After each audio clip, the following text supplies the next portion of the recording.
इस वीडियो को देखिए दोस्तों, ये कोई रामलीला मैदान या इंडिया गेट नहीं है। ये लिटरली एक एयरपोर्ट है जिसकी टर्मिनल बिल्डिंग के अंदर लोग प्रोटेस्ट मार्च निकाल रहे हैं।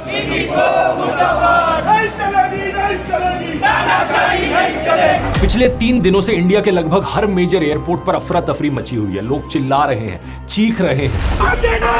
3 बजे से जवाब पूछ रहे थे तो। हालत बहुत बुरी है और इसके पीछे इकलौता कारण है एक कंपनी, इंडिगो, जो कि देश की सबसे बड़ी एयरलाइंस है। पिछले 3 दिनों में इंडिगो एयरलाइंस की लगभग 1450 फ्लाइट्स कैंसिल हुई हैं और कई हजारों फ्लाइट्स डिले हुई। इसकी वजह से लाखों पैसेंजर्स देश भर में एयरपोर्ट पर फंसे रहे। कई यात्रियों को पूरी रात एयरपोर्ट पर गुजारनी पड़ी। जवाब में एयरलाइन एक के बाद एक बहाने देती रही और ढंग से कोई इंफॉर्मेशन कम्युनिकेट नहीं की। सवाल यह है कि देश की सबसे बड़ी एयरलाइंस इस तरीके से अचानक से कैसे कोलैप्स हो गई। इसके पीछे कारण है इंडिगो की मिसमैनेजमेंट और शायद से सरकार को ब्लैकमेल करने की कोशिश। कुछ समय पहले की बात है दोस्तों, डीजीसीए ने नए flight duty time limitation rules बनाए जिससे पायलट्स और क्रू को प्रॉपर रेस्ट मिल सके और पैसेंजर्स की सेफ्टी बेटर हो सके। इन नए रूल्स के अनुसार पायलट्स और क्रू के लिए वीकली रेस्ट पीरियड 36 घंटे से बढ़ाकर 48 घंटे कर दिया गया और डेली वर्किंग आवर्स 8 घंटे किए गए। इसके अलावा नाइट लैंडिंग्स को 6 से घटाकर 2 कर दिया गया। इन रूल्स का मतलब है कि अब सेम नंबर ऑफ फ्लाइट्स को ऑपरेट करने के लिए एयरलाइंस को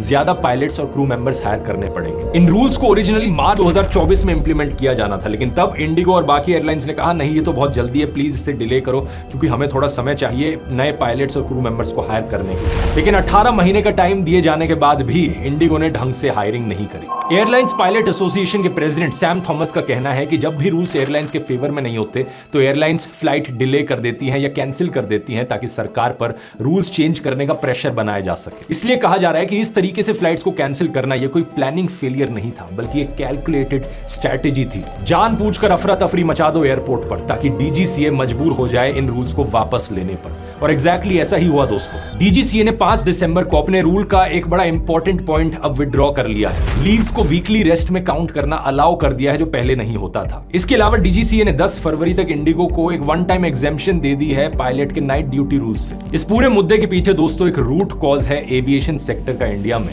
एक मोनोपोली या डुओपोली बन जाना। आज के दिन इंडियन एविएशन के मार्केट में इंडिगो का मार्केट शेयर 65% पर है और एयर इंडिया का 30%। इन दोनों के अलावा लगभग सारी एयरलाइंस खत्म हो चुकी हैं। तो आज के दिन अगर एक पैसेंजर खड़ा होकर बोले कि मैं इंडिगो को बॉयकॉट करना चाहता हूं, ये लिटरली पॉसिबल ही नहीं होगा। ये बड़े अफसोस की बात है दोस्तों, क्योंकि आज से 20 साल पहले ढेर सारे ऑप्शंस हुआ करते थे। Go Air, air Asia, jet Airways, spice jet, Kingfisher airlines, एक समय पर इतनी सारी एयरलाइंस होती थी, कंज्यूमर्स के पास चॉइस थी। लेकिन इस मौजूदा सरकार की पॉलिसीज की वजह से देश का ऑलमोस्ट हर एक सेक्टर मोनोपोली या डुओपोली की तरफ बढ़ता जा रहा है और ये कंज्यूमर्स के लिए बिल्कुल भी अच्छी खबर नहीं है।